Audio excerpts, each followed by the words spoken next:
see, guys, we got some sun scald right here. And of course, we're taking this tree and we're going to fell it this way. So when we're doing our face cut, we don't want to go in too far. Usually you go in about 80% of the whole entire diameter, or about a third of the way in. But if I go a third of the way in, I might not have much meat for holding the tree. So I'm only going to go in a little ways and then use the wedges to pop it over. It has a little bit of lean the way we want, so I think we should be good. Farther down the tree, I have a little bit more holding wood looks like, so I'm going to keep my cut kind of low anyway.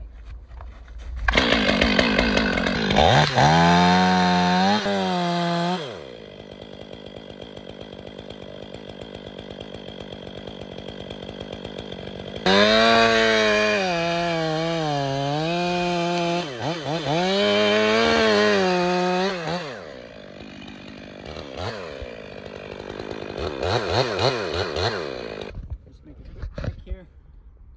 I want to stay a little to this side of this opening, so that way I don't grab any branches on these other trees and snap them and leave little makers for people. So with this tree, I'm going to bore into it, create my hinge that I need to go, come out the back, put a wedge in it, and then she should come right over, no problem.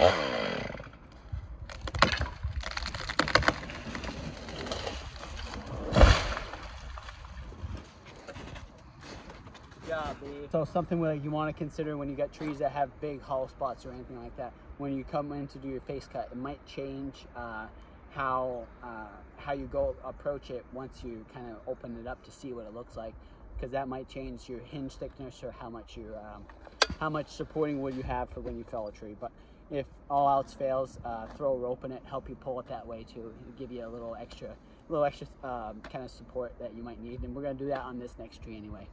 As you can see when you're checking out your tree before you go and make your cuts, we got this guy starting to get a little hollow. So I'm going to end up staying a little higher up when I cut this tree, just because I'm not sure what's going to happen.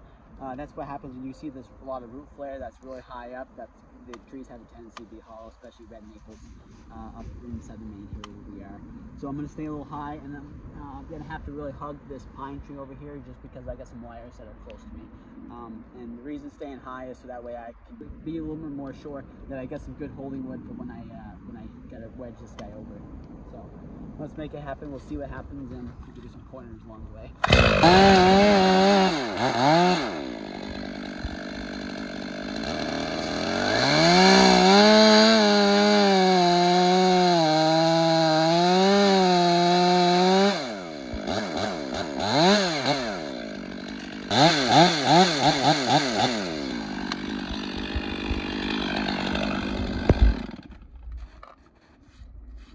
Right here, we have a really big color change here, some black lines.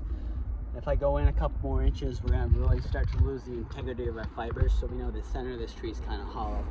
So just keep that in mind and make your hinges on the side just a little bit bigger than you would if it was nice solid wood all the way across. So I'm going to shoot for like 1.25 inches or so on both sides is what I'm going to try and do, and then we're going to have to kind of force it over with some wedges as well.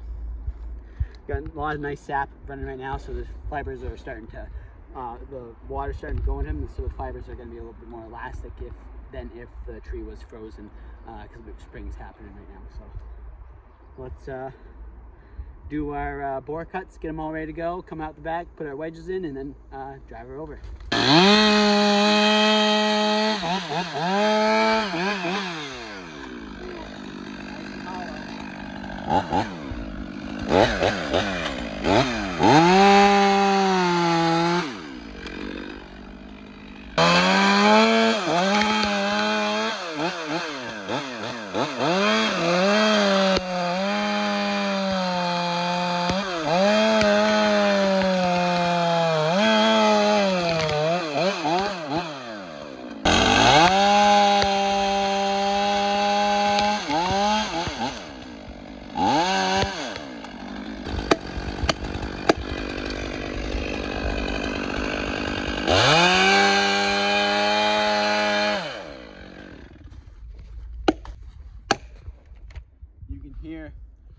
is having a hard time pushing it, this is where we need multiple. We probably want to have like three wedges. Then if we have 3 of them, I can drive them all 3 of them, and then drive the 2 on the sides so I can get my 3rd one out and double that one up and put it in.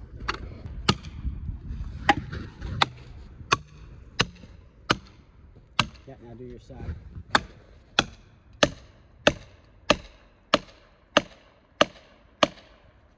Have your wedges help each other out, so that way it makes it lifting easier. You don't break them when you hit them with a hammer. A little bit of logger's glue never hurt.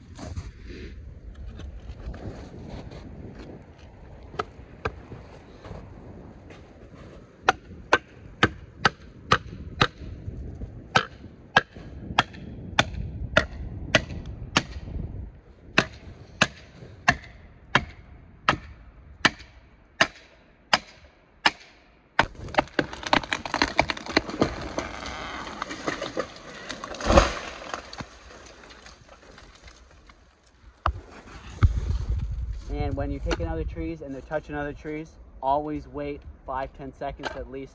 That way, when the canopy, calls the canopy throwback is what they call it, when branches get stuck in there and then they rebound and they come at you. So always wait, let things settle, and then do it.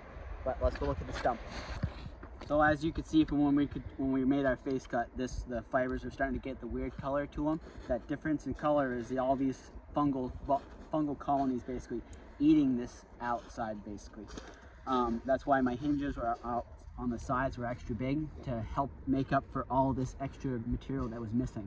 So when you have a hollow tree or stuff like that, always err on the bigger side, because you can always cut them later versus putting wood back or having it break or whatever.